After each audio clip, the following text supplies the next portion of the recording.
Um, good afternoon, folks. We're now at approximately 2:30 on the 30th of December, and I'm still in Cloverhill Remand Centre here outside Dublin. The first thing I would like to do is I would like to wish Emma, Katie, Amelia, Shane, and Lauren a belated happy Christmas, and and all the love in the world for a joyful new year. They are they are the I suppose the backbone that has kept me grounded and in how do you put it, brighter times ahead, and I love them all very much.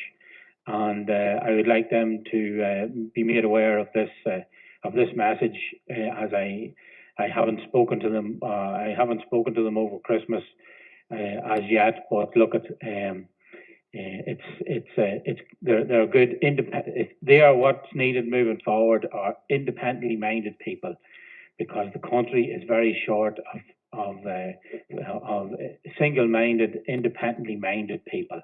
So God bless you all. I love you all very much. I miss you all very much. It's now what, the fifth, because of all the corruption. This is now the this is the fourth or fifth Christmas that I haven't been in their lives already. But look at sometimes.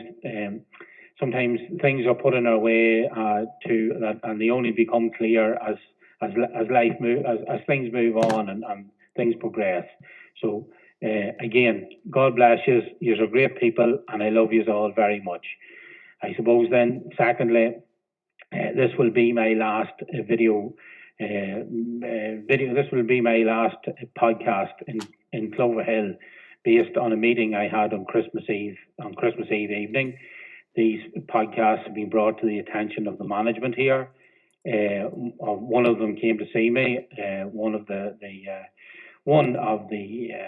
governors. It doesn't really matter which one it was. If it wasn't going to be one, it was going to be another. So I won't be disclosing his name. He informed me that if there were any more podcasts, that there about possible repercussions and P19s and stuff like that there. And I just told him my focus was getting out of here on the 2nd of January, that I should not be here.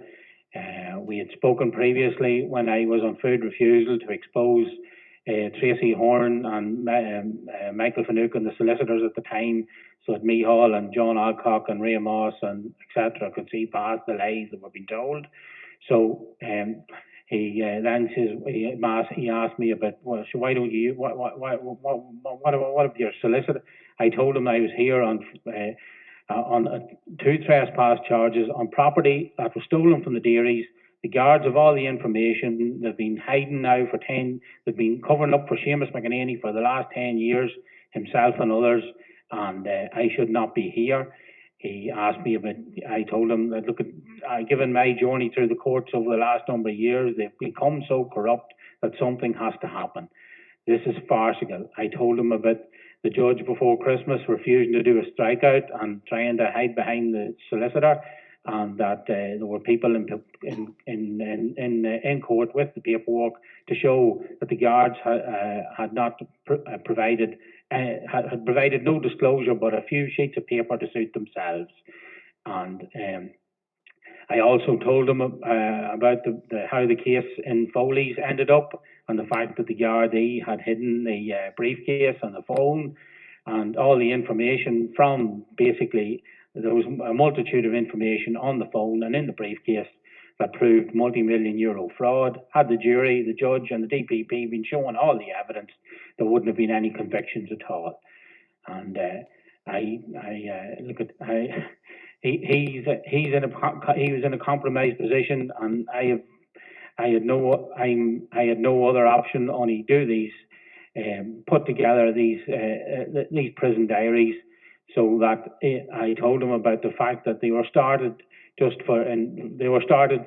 the children in mind, that they could look at them in their own time and know that their father wasn't he wasn't what some people have tried what some people have tried to make me look like. But look, at the truth always comes out in the end. So I shook his hand and I told him my focus was to be out of here on the 2nd of January, and that's where we're at Cloverhill Court on the 2nd of January. Some of the co-accused will be there with related documents. This is following up from the 19th of December in Cloverhill Court when the judge refused to do a strikeout. He tried to hide behind the solicitor, whom wasn't present in court. I actually rang her on the 20th, and she, Cyril and Co, Medi, and she hung up on me. So look, at Medi has been ducking and diving and juking and not return. She didn't return me all's calls. She didn't return Breed's emails. She's been very flippant when it comes to. She promised me a video link here in November. That never happened. She, on numerous occasions, could have brought various things to the attention of the court, but look at.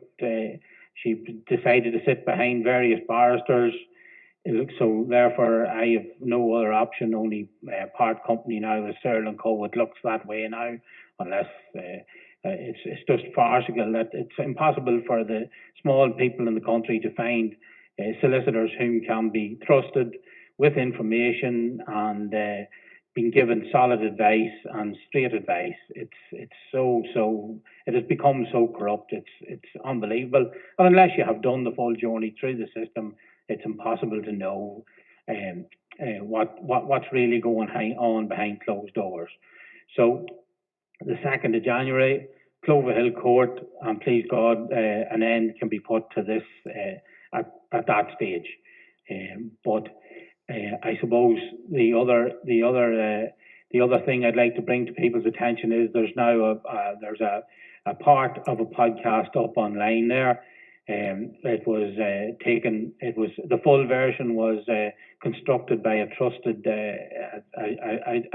freelance journalist whom will for the moment will remain anonymous, but because of the how do you put it, some of the detail in the podcast is so sensitive that we'd be safer just the decision was made to hold back just at the moment with not to disclose everything until further down the line. But please God now, Matty McGrath and a couple of other trusted parties will have the full version of that in the next couple of days to ponder on as we decide how to use this now, all from a political perspective.